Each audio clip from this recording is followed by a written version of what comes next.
Ahora sigan con su vista, por favor, en el Evangelio de nuestro Señor Jesucristo, según San Lucas.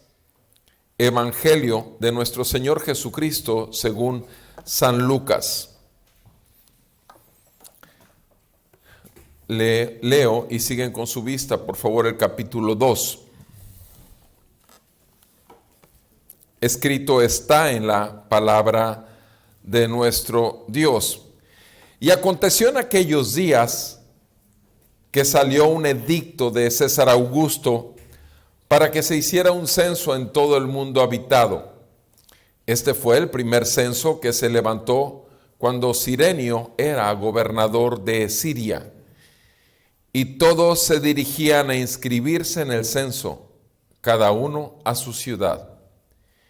Y también José subió de Galilea, de la ciudad de Nazaret a Judea, a la ciudad de David, que se llama Belén, por ser él de la casa y de la familia de David, para inscribirse junto con María, desposada con él, la cual estaba encinta. Y sucedió que mientras ellos estaban allí, se cumplieron los días de su alumbramiento, y dio a luz a su hijo primogénito, lo envolvió en pañales y lo acostó en un pesebre, porque no había lugar para ellos en el mesón. En la misma región había pastores que estaban en el campo cuidando sus rebaños durante las vigilias de la noche. Y un ángel del Señor se les presentó, y la gloria del Señor los rodeó de resplandor, y tuvieron gran temor. Mas el ángel les dijo: no teman, porque he aquí les traigo buenas nuevas de gran gozo que serán para todo el pueblo. Porque les ha nacido hoy en la ciudad de David un Salvador, que es Cristo el Señor. Y esto les servirá de señal: hallarán a un niño envuelto en pañales y acostado en un pesebre. Y de repente apareció con el ángel una multitud de los ejércitos celestiales, alabando a Dios y diciendo: gloria a Dios en las alturas, y en la tierra paz entre los hombres en quienes Él se complace. Y aconteció que cuando los ángeles se fueron al cielo, los pastores se decían unos a otros: vayamos pues hasta Belén y veamos esto que ha sucedido, que el Señor nos ha dado a saber. Fueron a toda prisa y hallaron a María y a José y al niño acostado en el pesebre. Y cuando lo vieron, dieron a saber lo que se les había dicho acerca de este niño. Y todos los que lo oyeron se maravillaron de las cosas que les fueron dichas por los pastores. Pero María atesoraba todas estas cosas, reflexionando sobre ellas en su corazón. Y los pastores se volvieron, glorificando y alabando a Dios por todo lo que habían oído y visto, tal como se les había dicho. Amén. Padre, te damos gracias en esta tarde, en esta mañana, porque nos has concedido el escuchar tu palabra. Y ahora te suplicamos que así como estos pastores vieron tu gloria en aquel niño envuelto en pañales en un pesebre, nos ayudes a nosotros con tu Santo Espíritu iluminando nuestro entendimiento para poder ver con claridad que el Rey Señor de todo el universo vino a salvar a su pueblo, y que podamos nosotros, como aquellos pastores, responder con gozo y alabanza al Dios de todos los tiempos, de todos los lugares, donde quiera que nos encontremos, sea manifiesto que la gloria de Dios llegó a nuestras vidas. Te damos muchas gracias, Señor, porque podemos dar testimonio, como lo hicieron los pastores. Podemos hablar a otros de las buenas nuevas de salvación, de que Cristo el Señor vino a la tierra. Y aún, Señor, en este tiempo que los incrédulos están celebrando algo que no conocen, te pedimos nos ayudes a ser útiles como esos mensajeros del cielo llegaron a esos pastores que estaban cuidando sus ovejas. En el nombre de Cristo Jesús te lo pedimos. Amén y amén. Pueden sentarse, por favor, amada familia.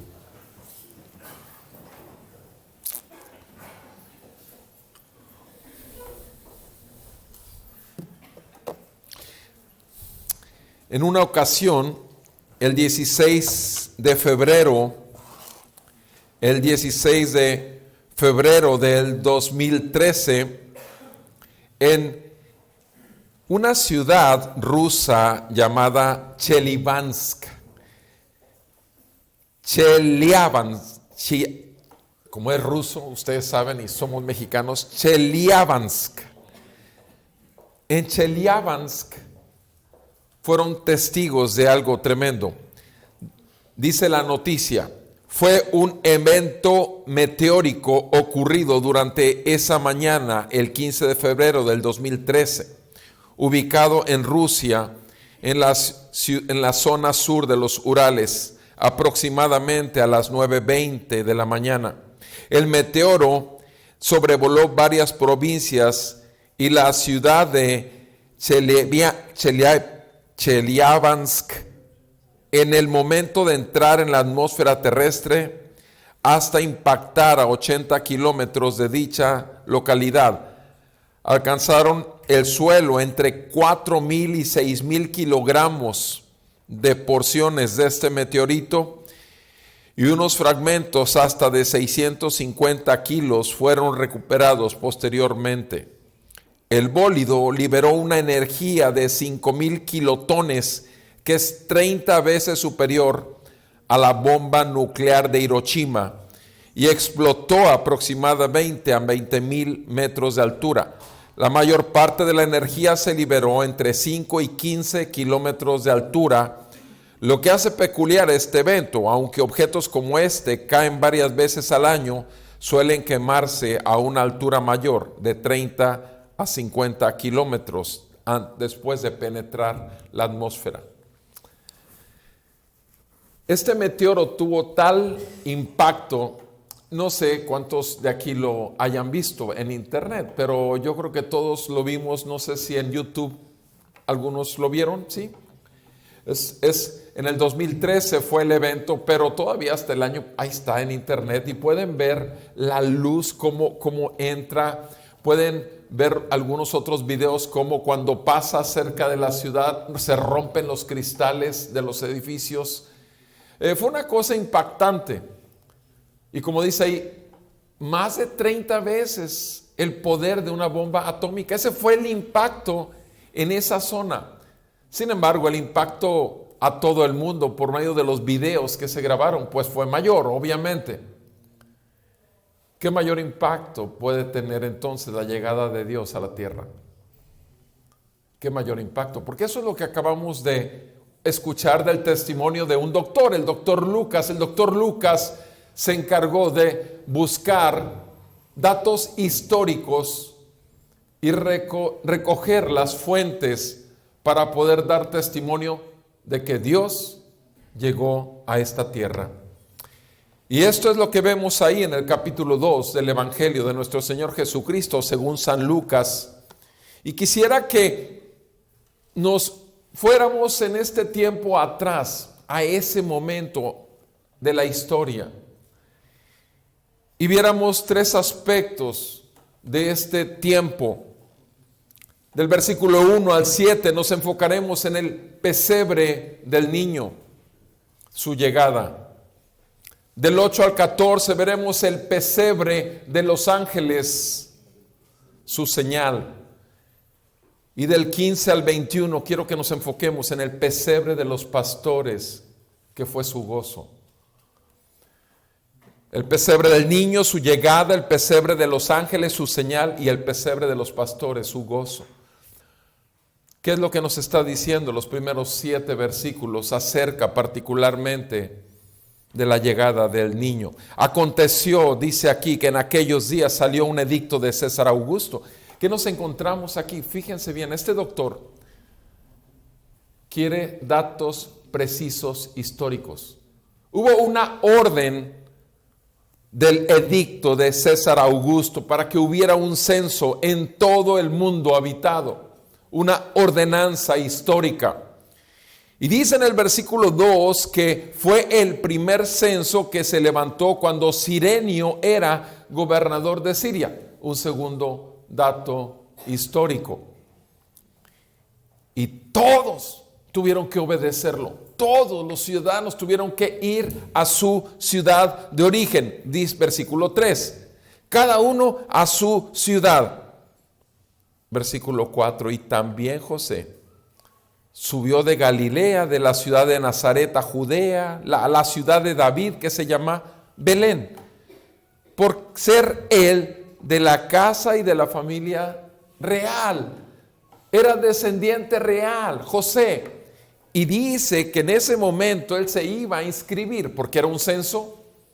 Desde Nazaret fue hasta Belén a inscribirse, pero llevaba a la mujer con la cual estaba comprometido. Y su mujer estaba embarazada, desposada con él, la cual, versículo 5, dice, estaba encinta. María estaba encinta. Y sucedió que mientras ellos estaban allí, se cumplieron los días de su alumbramiento. Mientras estaban en Belén. Mientras estaban en Belén.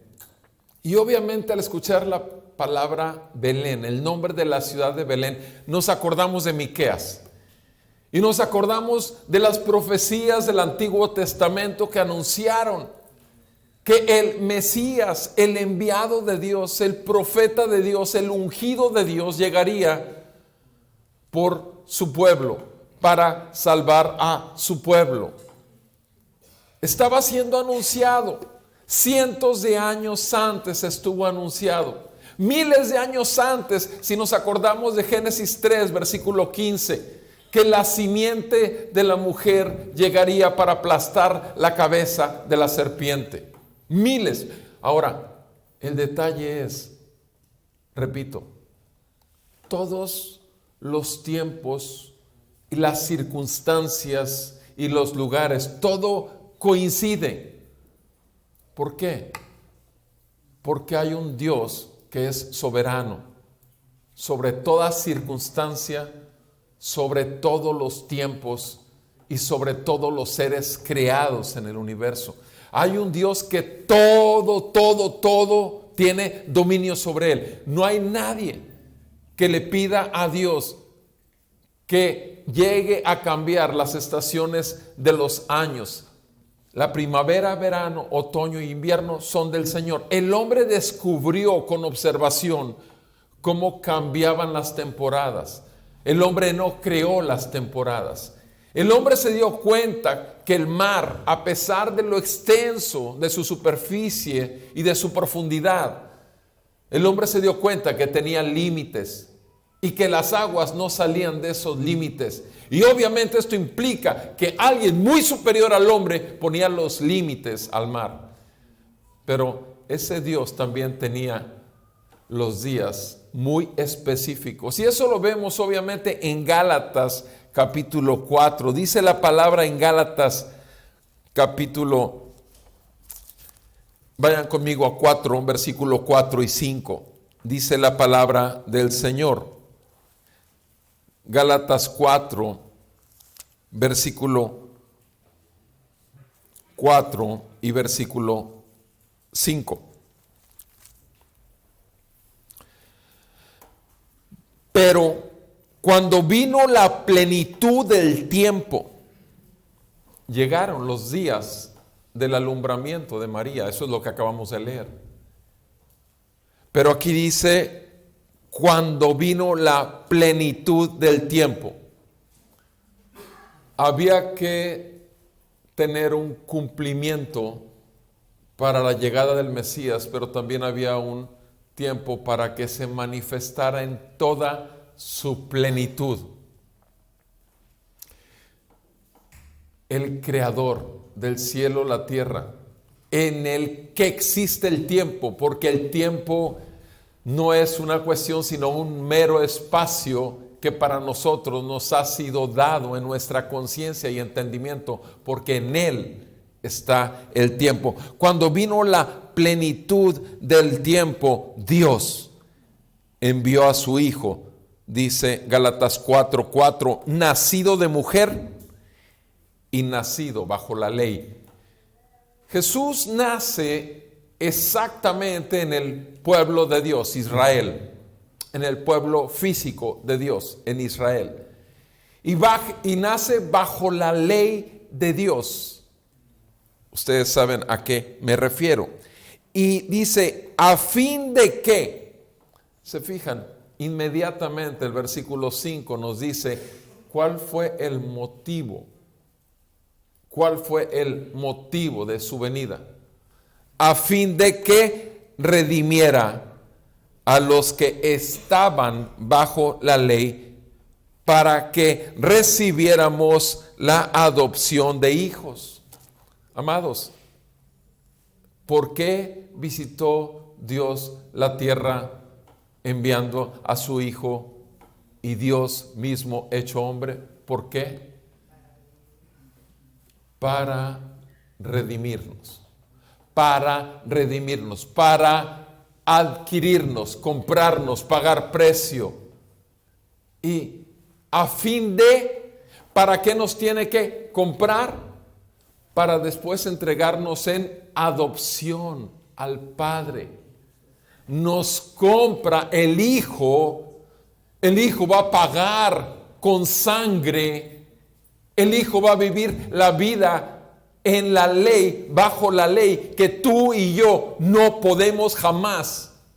Escucha bien, jamás hemos cumplido la ley de Dios, ni podremos hacerlo. ¿Cuántas veces has dicho una media mentira en estas últimas 2 semanas? Media mentira o una media verdad, como quieras verlo. ¿Cuántas veces has tenido coraje contra alguien? ¿Cuántas veces se te ha antojado el carro, la casa, la camisa, la ropa o el celular? ¿Cuántas veces? O sea, todo lo que estoy diciendo son situaciones en que todos hemos roto la ley de Dios. Pero Jesús vino bajo la ley y cumplió la ley.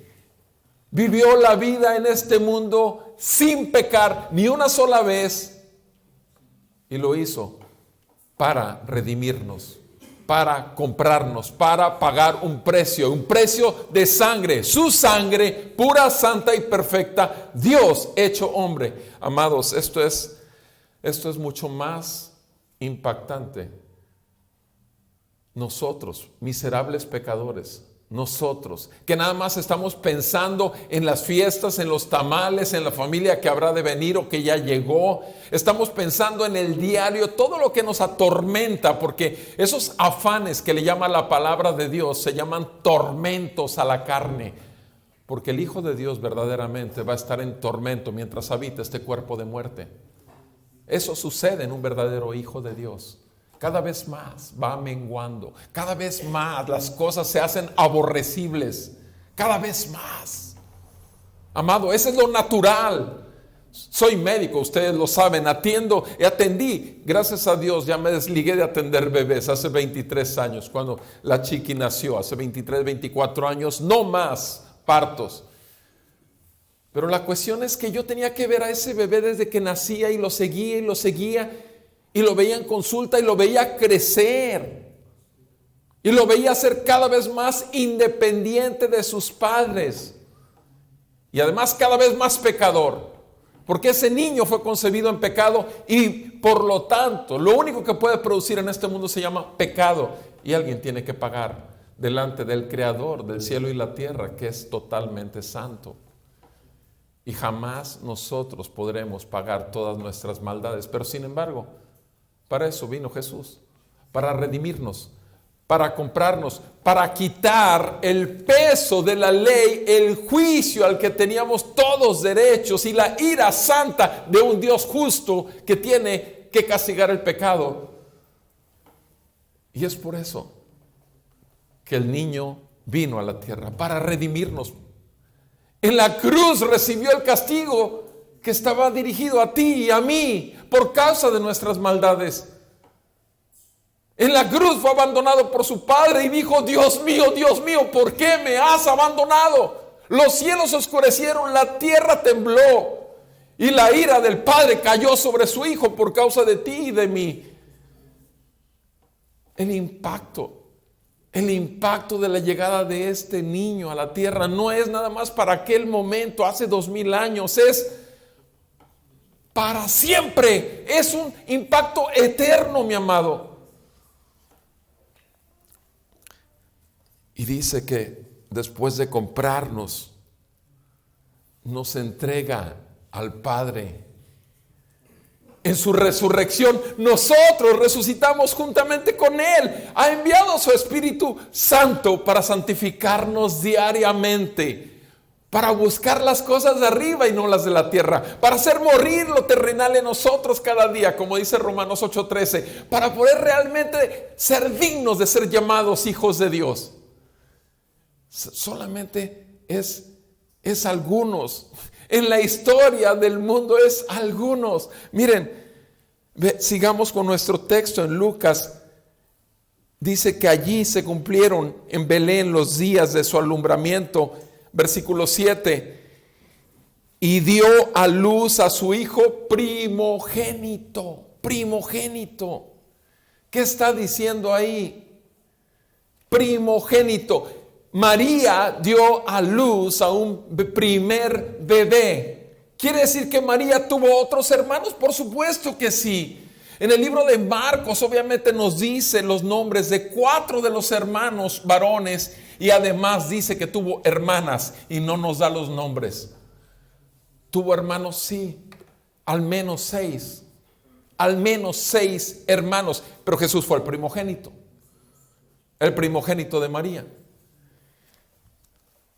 Dio a luz a su hijo primogénito, lo envolvió en pañales y lo acostó en un pesebre. Y vean la razón por la cual envuelve a su hijo en pañales y lo acuesta en un pesebre. ¿Qué es un pesebre?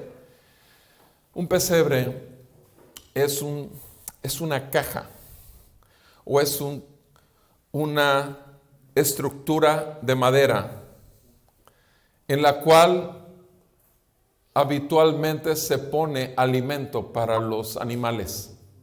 Eso es un pesebre. Los abrevaderos que ustedes han visto, donde en las películas ven una tira larga, como una caja larga donde están con agua y tomando agua, también ahí ponen alimento.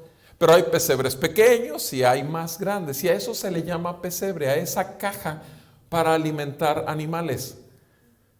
No se trata de un montón de cositas debajo de un pino de Navidad. No, pesebre no es eso. Pesebre es una caja donde se pone paja para que coman de la paja los animales. Pero María lo que hizo fue envolver en trapos, porque esos eran los pañales, en trapos, al Rey del universo, al Creador de todos los cielos y la tierra. Lo envuelve en trapos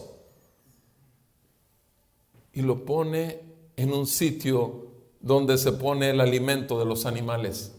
Ahí lo coloca, en un pesebre. Ese es el pesebre del niño. Ese es el pesebre de Dios. ¿Se fijan? Ahora, hablamos ya de la soberanía y que Dios tiene control de todas las circunstancias. ¿Ustedes creen que es gratuito que haya sido puesto en un pesebre? Por supuesto que no, nos está dando un mensaje. ¿Por qué? Porque tú y yo sabemos lo que dice Filipenses 2:7, que ese Jesús se despojó de ser Dios, haciéndose siervo. Ese Jesús se despojó de ser Dios, haciéndose siervo. Filipenses 2:7 habla de la humillación del creador del universo. No consideró el ser Dios como algo a que aferrarse, sino que se despojó tomando forma de siervo. Pero miren nada más, ¿qué hacen los siervos? Los siervos eran lo más bajo. Y para un siervo era muy común en algún rincón, fuera del mesón. No había lugar para ellos en el mesón. ¿Ustedes creen también que no había lugar en el mesón? Nada más porque había un censo, nada más porque todos los habitantes habían llegado, nada más por eso, porque no había lugares, vamos a acomodarlos allá, junto con los animales, para que el niño pueda ser puesto en un pesebre. ¿Ustedes creen que fue ocurrencia de la gente? No, mis amados. Fue el perfecto y santo plan de un Dios todopoderoso, majestuoso Rey sobre toda la tierra. Humillar a su propio hijo, ya desde ahí lo estaba humillando. Él, su padre, haciéndolo nacer en un hijo, en un pesebre, sobre un pesebre. El padre lo humilló, pero el hijo puso su vida totalmente en obediencia y aceptó la voluntad del padre.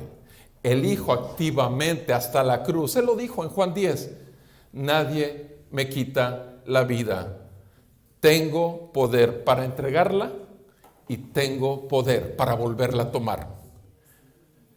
Pero el Padre decidió y el Hijo decidió, porque el Padre es Dios, el Hijo es Dios y el Espíritu Santo es Dios. Y el Espíritu Santo estaba ahí.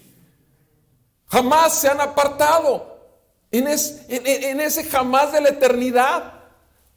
Solamente cuando vino ahí en ese cuerpo de muerte. Romanos 8:3, ¿qué dice la palabra de Dios? En Romanos 8:3 nos habla de que Jesucristo tuvo que venir en un cuerpo de carne y de sangre, en semejanza de carne de pecado. Así dice, en semejanza de carne de pecado, pero sin pecado. ¿Por qué? Y dice sin pecado, ¿por qué? Porque vino y cumplió totalmente con la ley para ser el Cordero sin mancha. Como dice Juan 1:29, cuando Juan el Bautista lo señala y dice: miren, ese es el Cordero de Dios que quita el pecado del mundo. Amados, ¿qué impacto pudo haber hecho este evento en ese momento de la historia? Por lo menos hubo un doctor que se interesó por ello y tuvo que dejarlo por escrito, con eventos muy específicos históricos. Pero lo que tenemos que ver nosotros es la situación en que nace Jesús. Jesús nace y no hay lugar para él en el mesón. No hay lugar para él. Ahora, si no hay lugar para las buenas noticias de parte de Dios, que viene a comprar, que viene a pagar por el pecado del mundo, ¿ustedes creen que hoy sí hay lugar para las buenas nuevas de salvación? ¿Ustedes creen que en esa soberanía de Dios, que en ese momento no había ningún lugar para el Rey del universo y que tuvo que nacer en un miserable pesebre? ¿Ustedes creen que el día de hoy hay lugar para las buenas nuevas de salvación? ¿Ustedes creen que el mundo hoy ve bien? Déjame decirte algo que pasó antier. Antier hablé con mi mamá, mi querida y amada mamá. El día de hoy, domingo, Dios le concede 86 años de vida. El viernes en la noche le hablé para invitarla como familia a comer ayer sábado. Le invité: mamá, cumples años y quisiera el sábado celebrarte porque el domingo es medio presionado para mí. Y mi mamá me dijo: ¿sabes qué, mijito? No, tengo mucho miedo. Mucho miedo. Ahora, déjenme decirles que mi mamá es una persona que va normalmente 3 veces a la semana a hacer ejercicio a su alberca. Es una persona que tiene un carro de agencia de los últimos 2 años. Es una persona que anda por todos lados. Por la gracia y la misericordia de Dios, ella tiene una salud plena. Sin embargo, hace unos 10 días, 12 días, tuvo un dolor de cabeza severo y una simple infección, una simple salmonelosis. Y me dijo el viernes en la noche que le decía esto, me decía, esta vez que me enfermé, me dio mucho miedo, ya no quiero salir, si quieres el año que entra me lo celebras, pero ya no quiero salir, me da miedo. ¿Por qué le puede dar miedo a una persona de 86 años la muerte? ¿Por qué? O sea, ¿qué le puede hacer a una persona, a un hijo de Dios verdadero, a un hijo al cual se le haya revelado la gloria de Dios, el impacto de Cristo en la cruz y el Espíritu Santo sellándolo? ¿Qué impacto puede hacer en esa persona si tiene 86 años, sabiendo que la carrera está por terminar, que el tiempo más glorioso va a venir, llegar a los brazos de mi Salvador y Redentor, llegar delante de aquel que me compró y vivir con Él para siempre en esa paz eterna? ¡Qué gozo saber que la carrera está terminando! Porque el que persevere hasta el final será salvo. Eso es lo que debe suceder en un hijo de Dios. Pero una persona de 86 que acaba de decir esto es una persona que ha leído la Biblia, sí, porque ella la lee todos los días, que dice que es hija de Dios. Eso solo Dios puede decirlo, pero que, como me lo ha dicho, jamás me arrebatarás de Roma, jamás me quitarás mi catolicismo. Que siga siendo hija del Papa Francisco y de cada papa que ocupa el trono de Roma es una cosa, pero que Jesucristo compre su corazón es mi clamor más grande en este día. No que le dé larga vida, sino que Dios salve a mi madre y salve a mi familia incrédula de la sangre, porque mi familia está aquí delante de mí y hay miles de familias en el mundo con los cuales tengo mucho contacto. Hay miles de familiares en la fe con los cuales pasaré la eternidad. Y mi Señor Jesús llegó a un pesebre por eso. Él llegó a un pesebre. No había lugar para Él. Nadie es profeta en su tierra. Nadie de mi familia en la sangre se ha convertido al Señor. Nadie. Y sigo rogando a Dios. Y seguiré haciéndolo, como le he dicho a mi madre, hasta que yo esté, o que mi cuerpo esté en una caja y yo en la presencia de mi Señor y Salvador, o que su cuerpo o la de mis hermanos y mis sobrinos y mis parientes. Y tengo un cuñado con cáncer ahorita. Y les he predicado el Evangelio por 28 años. Y lo voy a seguir haciendo mientras el Señor me dé vida y me dé la oportunidad. Y si me aborrecen, que me aborrezcan. Si lo mandaron a un pesebre a mi Señor, que me manden al lugar más miserable de la ciudad, no importa. El aborrecimiento que pudieron tener por mi Señor en la cruz se manifestó desde ese establo, desde ese lugar donde solo los animales están metidos. ¿Te das cuenta? El pesebre en el niño, el pesebre en el Salvador. Amados, esto es lo terrenal. Sí, esto es lo que sucede en la tierra. En la tierra se desprecia el Evangelio. En la tierra se hace a un lado. Ese niño llamado Jesús fue un mero hombre, no es Dios. Eso es lo que te dicen los demás. Y te van a decir que ese libro son meras letras.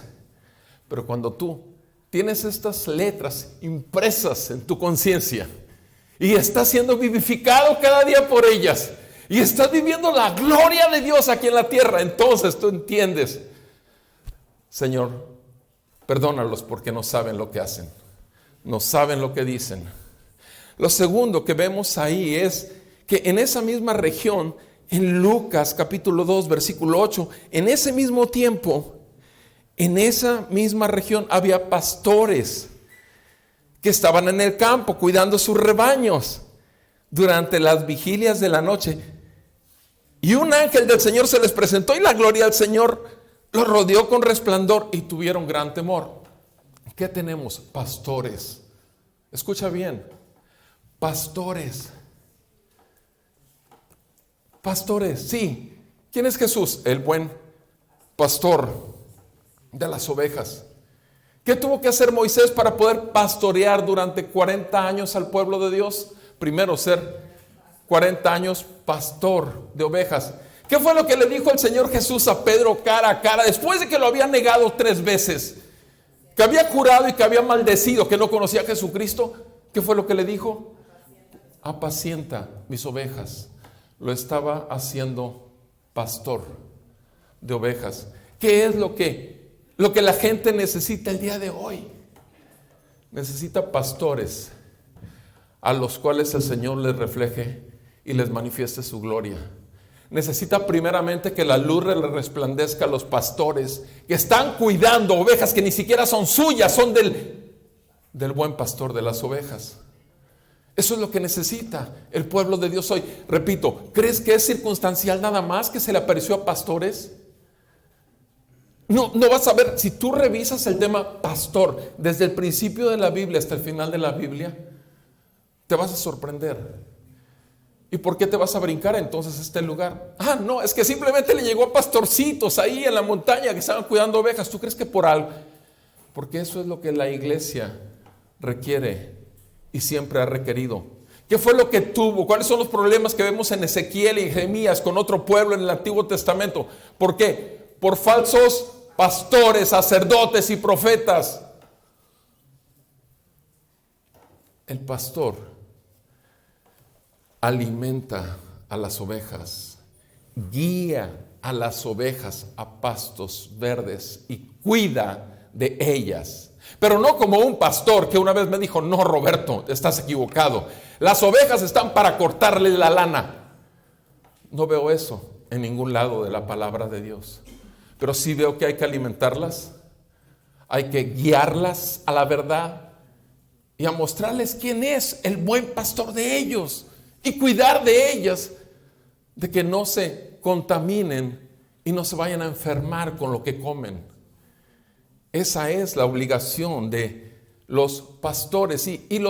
Un ángel se apareció con el resplandor de la gloria de Dios a estos pastores. Y dice aquí que tuvieron gran temor. ¿Te imaginas? Estás en la noche y de repente ¡frum!, se hace de día. O sea, el brillo del cielo entero aparece, el resplandor de la gloria y un ángel, la presencia de un ángel. ¿Cómo se manifestó? Pero había un ángel ahí. Y tuvieron gran temor. ¿Qué pasa con el ángel en el versículo 10? Mas el ángel, cuando ellos tuvieron gran temor, les dijo: no tengan miedo, no teman. No teman, porque he aquí. Y versículos 10 y 11 son obviamente el mensaje central del texto que estamos estudiando. El 10 y 11. Porque les traigo, el ángel dice, les traigo buenas nuevas, el evangelio. Buenas noticias, el evangelio de gran gozo, que serán para todo el pueblo. ¿Por qué? Porque les ha nacido hoy en la ciudad de David un Salvador, que es Cristo el Señor. Un Salvador que es Cristo el Señor. Y tú y yo sabemos que Salvador, el nombre es Jesús. Jesús, Mateo 1:21 dice: su nombre será Jesús, porque Él vino a salvar a su pueblo de sus pecados. No, más que salvarlo del infierno. La gente piensa: no, es que si no hago esto me voy a ir al infierno. Mira, perdón, Jesús viene a salvarte primeramente de ti mismo, de tus tendencias carnales. Mientras estás en este mundo, son los deseos de los ojos, deseos de la carne y vanagloria de la vida. ¿Quién te crees que eres? ¿Qué tanto deseas arrancarle al mundo y a todos los demás que se acercan? Y todo lo que ves que alimenta aquello que vas a buscar para ti. Jesucristo no. Jesucristo vio un mundo perdido y tuvo compasión de ellos. Y aún lloró afuera de Jerusalén, porque Jerusalén perdió la visitación de su rey.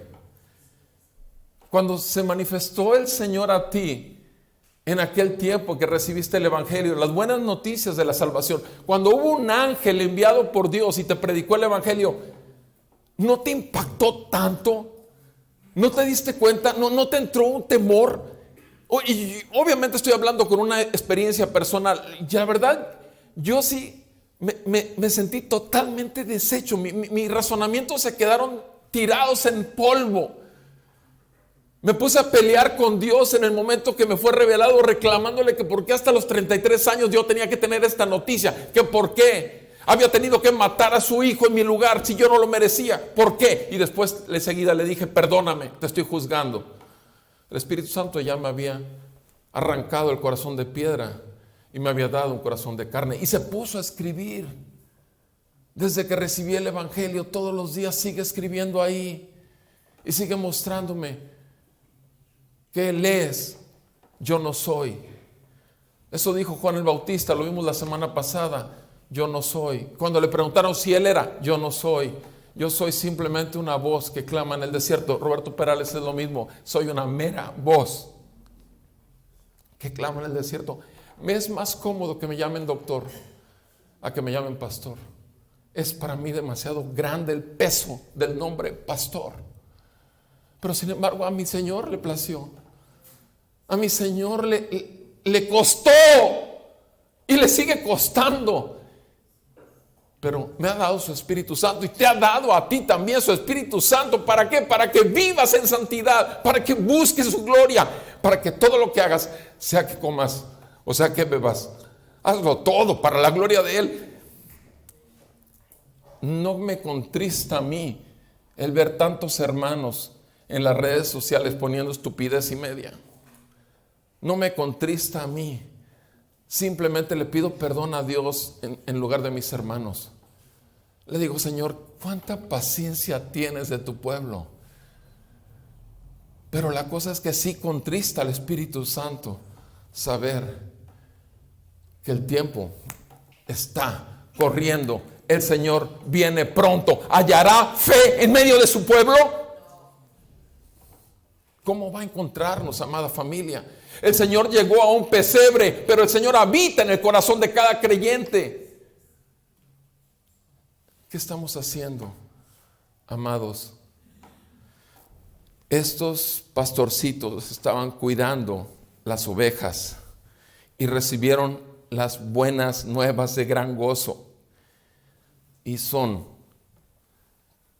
les ha nacido a ustedes un Salvador, Salvador de sus pecados, Salvador del juicio y la ira venidera, Salvador del infierno, Salvador de toda condenación, para que la culpa no te atormente, mi hermano, porque jamás podrás cumplir la ley, pero vas a ser contristado para arrepentimiento, según la palabra de Dios. Y esto, versículo 12, dice, les servirá por señal. Hallarán a un niño envuelto en pañales y acostado en un pesebre. Esto les será por señal. ¿Cuál es la señal? ¿Que nació un niño? No, el pesebre. O sea, escuchen cómo se los dice. Les ha nacido un Salvador, Cristo el Señor. Cuando les da esa noticia a los pastores, teniendo la información histórica de que el Mesías, el Hijo de Dios, el ungido, iba a venir a liberar a su pueblo, a redimirlo, ¿te imaginas? Que lleguen sin que les digan esto del pesebre, que lleguen y se encuentren al creador del cielo y la tierra, aquel por el cual, porque fue la palabra la que hizo todo lo que vemos y no vemos, y de repente encontrárselo en un pesebre. ¿Ustedes creen que van a aceptar que Él es el Mesías? Por supuesto que no. Pero ¿qué tal si un ángel te lo dice? Es importantísimo lo del pesebre, porque esa es la señal. El pesebre, el Rey y Dios acostado en un pesebre. Esa es la señal. No es que un niño haya nacido. Niños nacen todos los días. Pero el Rey del universo entero en un pesebre. Esa es la señal. Dice en el versículo 12, esto les servirá por señal. Lo encontrarán acostado en un pesebre. Y de repente dice, aconteció, versículo 13, con el ángel una multitud de ejércitos celestiales alabando a Dios y diciendo, gloria a Dios en las alturas y en la tierra, paz entre los hombres, quienes Él se complace. Gloria a Dios en las alturas y en la tierra, paz entre los hombres.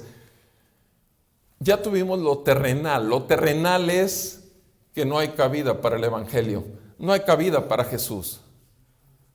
Pero ahora tenemos la manifestación de lo celestial. ¿Sí? el brillo de la gloria con el ángel.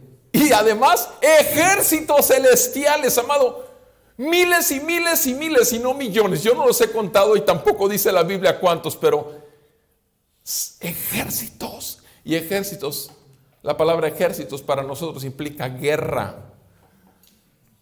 Y lo mejor de todo es encontrar en la palabra de Dios que 2/3 partes de los ángeles están a favor de los santos y 1/3 parte a favor de los contrarios, del contrario. 1/3 parte nada más. Ejércitos celestiales, guerra.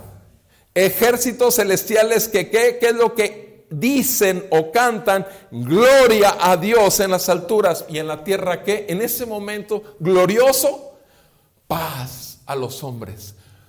Paz a los hombres. El hombre toda la vida ha estado enemistado con Dios por su rebeldía. El hombre toda la vida ha creído ser Dios de su propia vida, ha querido controlar su propia vida en forma natural. Eso vive dentro de nosotros, la naturaleza pecaminosa está en nosotros. Nuestro tatarabuelo Adán nos heredó esto, obviamente, pero estamos bajo condenación. Todos nacemos en pecado, todos nacemos bajo la ira de Dios y bajo el juicio de Dios. Todos merecemos en este mundo no tener sitio donde dormir, comida que comer, salud. Lo que te dicen a principios de año, ¿qué te desean? Salud y trabajo. Por favor, salvación es lo que hace un creyente con un incrédulo este año. Mi deseo para ti es que Dios te salve. Salud y trabajo, por favor. En el infierno, ¿de qué sirve? ¿Cuánto te vas a llevar al infierno de todo el trabajo que tuviste aquí, producción? ¿Cuánto? ¿Cuántos honores y cuántas medallas y cuántos títulos te vas a llevar al infierno? ¿Cuántos? Mis amados, esto es algo bárbaro. Simplemente, gloria a Dios, porque le ofrece al mundo paz en ese niño acostado en un pesebre. Paz. Ahora dice ahí, paz entre los hombres, versículo 14. Pon mucha atención aquí, por favor. Paz entre los hombres en quien es Él. En quien es Él. ¿Te fijas? O sea, no está diciendo paz para todos los hombres. No. Paz en quien es Él se complace. Tú puedes leer en tu casa con mucho detenimiento porque no tenemos el tiempo. En Efesios capítulo 1.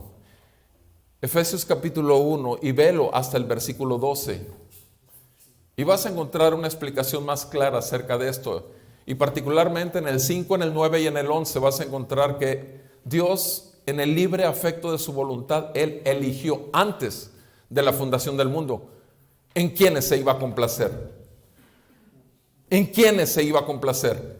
Y puedes checar después de Efesios capítulo 1, puedes checar Romanos 9 y también puedes leer todo Romanos 9 para que entendamos que el hecho de estar con nuestro corazón abierto, nuestra mente atenta y nuestro espíritu regocijándose cada vez que nos presentamos a escuchar la palabra de Dios y celebrar que Cristo vive y reina en nuestros corazones, no les es dado a cualquiera.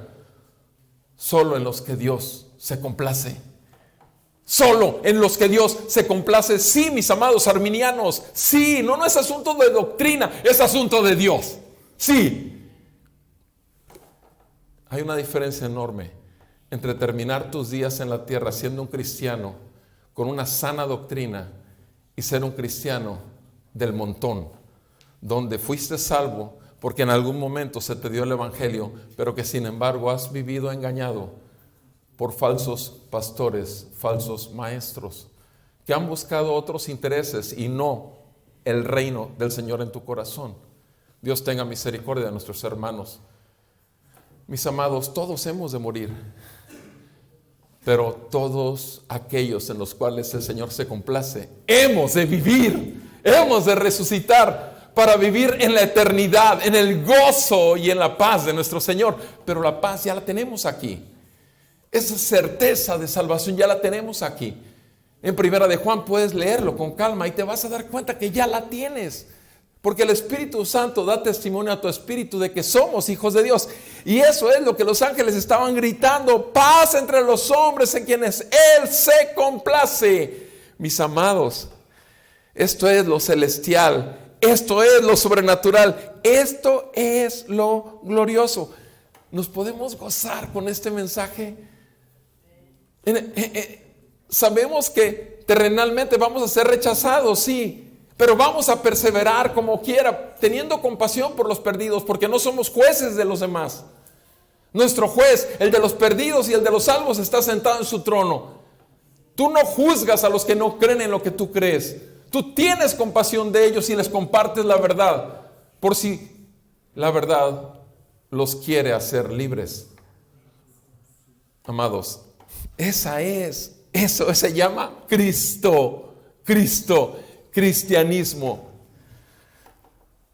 Mis amados, dice el versículo 15, respecto a ese evangelio que no había lugar, ese evangelio que tenía una señal, que era el pesebre. En esta porción vemos cómo tiene que ser confirmado por los pastores.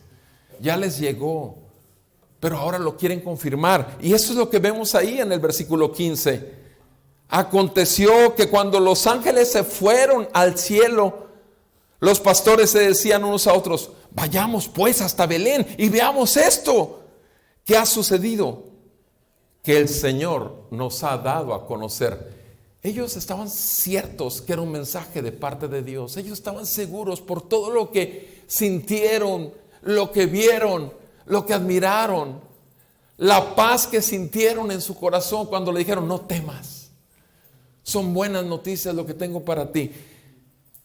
Y dice el versículo 16: fueron a toda prisa y hallaron a María, a José y al niño acostado en el pesebre. Acostado en el pesebre, ¿te das cuenta la señal? Ya no fue nada más la señal de los ángeles. Obviamente aquí ya fue el pesebre de los pastores, porque lo vieron exactamente en ese lugar que era inconcebible. ¿Cómo puede ser posible que Dios, para llegar a la tierra, haya tenido que llegar en un pesebre? Y esto dice, cuando dice que escucharon, que vieron que estaba en el pesebre, y cuando lo vieron, versículo 17, dieron a saber lo que se les había dicho acerca de este niño. Enseguida hablaron con José y María y les dijeron todo lo que les habían dicho los ángeles acerca de este niño. Y dice: y todos los que lo oyeron. Quiere decir que entonces, además de José y María, ahí estaban otros. No sabemos si coincidieron con los sabios magos. No sabemos, pero había más. Y todos los que lo oyeron se maravillaron de las cosas que les fueron dichas por los pastores. ¿Te fijas? Ellos llegan también con las buenas noticias. ¿Qué es lo que haces tú y yo? ¿Qué hacemos con esa tremenda noticia? No queremos compartirla a los demás. Primeramente a los que más amamos, pero también aún a nuestros enemigos. Amados, esta es la verdad de la palabra. Tenían prisa para llegar ahí, pero se impactaron. ¿Por qué? Juan capítulo 1 dice la palabra de Dios.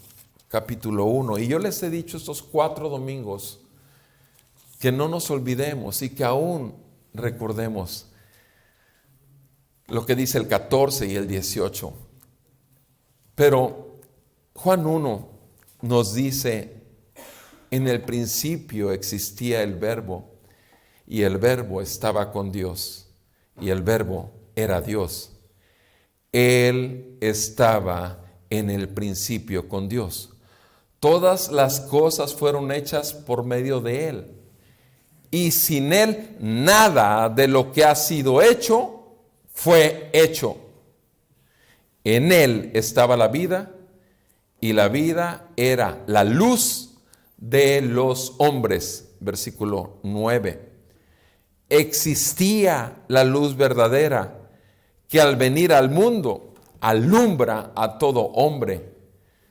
Versículo 10, en el mundo estaba, y el mundo fue hecho por medio de él, y el mundo no lo conoció. El mundo lo desconoció. El mundo lo relegó a un sitio donde tenía que estar, en un pesebre. A los suyos vino, dice en el versículo 11, a los suyos vino, y los suyos no lo recibieron. Pero a todos los que le recibieron, les dio el derecho de llegar a ser hijos de Dios. Es decir, a los que creen en su nombre. ¿Y quiénes creen en su nombre? Aquellos que no nacieron de sangre, tampoco nacieron por voluntad de la carne, ni tampoco nacieron por voluntad propia, por voluntad de varón. Jamás un hombre puede nacer espiritualmente por su propia voluntad. Aun cuando a ti te lo hayan dicho, mi hermano, que naciste producto de aquella oración del pecador. Aun cuando te lo hayan dicho que Él está ahí chillando, tocando la puerta de tu corazón y que tiene una manigueta nada más por dentro. Aun con esas mentiras tan grandes que cada quien ha de dar cuentas al Señor por lo que dice. Dice aquí, no nacen por voluntad del hombre, sino solamente nacen por voluntad de Dios. Y eso no anula, mi amado hermano, que hayas nacido habiendo repetido una oración. Eso no anula la salvación que recibiste, porque la salvación te la da el poder de Dios, que es el Evangelio. Pero simplemente te estoy diciendo algo que tú puedes haber visto como algo tan común y tan verdadero cuando es algo totalmente falso. Dice en el versículo 14, y el Verbo se hizo carne y habitó entre nosotros, y vimos su gloria, gloria como del unigénito del Padre, lleno de gracia y de verdad, lleno de gracia y de verdad. Mis amados, versículo 18 dice, a Dios nadie lo vio jamás, pero el unigénito Dios que está en el seno del Padre, Él lo ha dado a conocer. Mis amados, el impacto tremendo que tuvo sobre los pastores fue el hecho que los llevó corriendo ahí, a donde estaba el niño. Y miren lo que termina diciendo esta sección. Estamos nuevamente en Lucas 2, versículos 19. Cuando los pastores le dan las noticias que habían recibido, pero María atesoraba todas estas cosas, reflexionando sobre ellas en su corazón. Las recibía reflexionando sobre ellas en su corazón. Sabemos, y ya lo leímos la semana anterior, que cuando vinieron las buenas noticias para Israel, porque aquí en el momento que los ángeles les dice que todos aquellos en los que Él se complace, está hablando de todas las naciones de la tierra. ¿De dónde vienen los sabios en Mateo capítulo 2? ¿De dónde vienen esos hombres sabios? Llegan buscando al rey de Israel. ¿De dónde vienen? De otro lugar que no es Israel. Y vinieron para adorarlo. ¿Por qué? Porque el Evangelio trae buenas nuevas para salvación, de acuerdo al perfecto pacto que Dios estableció con Abraham, diciéndole que en él serían benditas todas las familias de la tierra. Por eso estamos reunidos aquí. Si no, estaríamos allá en Israel. Estamos aquí porque somos su pueblo, somos su Israel. El mismo apóstol Pablo dice que nosotros formamos parte de. Efesios 2 dice que de los dos pueblos hizo uno solo, los hijos de Dios, el pueblo de Dios. Mis amados, María reflexionaba en su corazón. Ella misma la oímos cantar: mi alma engrandece a Dios mi Salvador. María necesitaba un Salvador. ¿De qué? El único es el pecado que nos aparta de Dios, y lo tuvo. Y aquí estaba María atesorando aquello. Versículo 20. Y los pastores se volvieron glorificando y alabando a Dios por todo lo que habían oído y habían visto, tal como se les había dicho. ¿Te fijas? Oído y visto tal como se les había dicho. Romanos 10:17. ¿Cómo resulta la fe? ¿La tiene una persona muerta? Por supuesto que no. La fe resulta por el oír. Y la capacidad de oír el Evangelio la da la palabra de Dios. Porque nuestro Señor Jesucristo dijo: las palabras que yo les hablo, Juan 6:63, son vida y son espíritu. Mis amados, este es el impacto. Vimos lo terrenal, no hay lugar para el Evangelio. Vimos lo celestial, obviamente la manifestación del Evangelio cuando les está enterando de las buenas nuevas. Y ahora vemos el impacto. El impacto es que ellos salen a declararlo, van a decirlo, van a anunciarlo. El impacto fue tan grande en sus vidas. ¿Qué tan grande ha sido el impacto en tu vida? El impacto de ese meteorito, aunque sea 30 veces la potencia de una bomba nuclear, jamás se va a poder comparar con el impacto de que un día Dios visitó la tierra y lo que produce en una vida que es impactada, que la dureza del corazón es quebrantada totalmente. Es versículo 20, los pastores se volvieron glorificando y alabando a Dios por todo lo que se les había dicho. Amados, ese es el impacto. Nuestra respuesta es vivir impactados, alabando y adorando al Señor. Bendito sea su santo nombre. Amado, el impacto fue un momento. Ese impacto, ese Jesús, ese niño hecho hombre, murió en la cruz de madera, igual que el pesebre de madera. Sus manos fueron clavadas. Su costado fue atravesado por causa de tu maldad, de mi maldad, de nuestros pecados, para salvarnos, para justificarnos delante del juez justo, que no puede dejar por inocente al culpable. No hace nada esto en tu vida, mi amado, que Jesucristo resucitó y que ahora dirija tu vida. No le da derecho a Él, todo el derecho, si te compró y pagó con su sangre. No le da derecho sobre todas las áreas de tu vida. Mis amados, predícate el Evangelio, revisa el Evangelio nuevamente y ponte a la luz del Evangelio.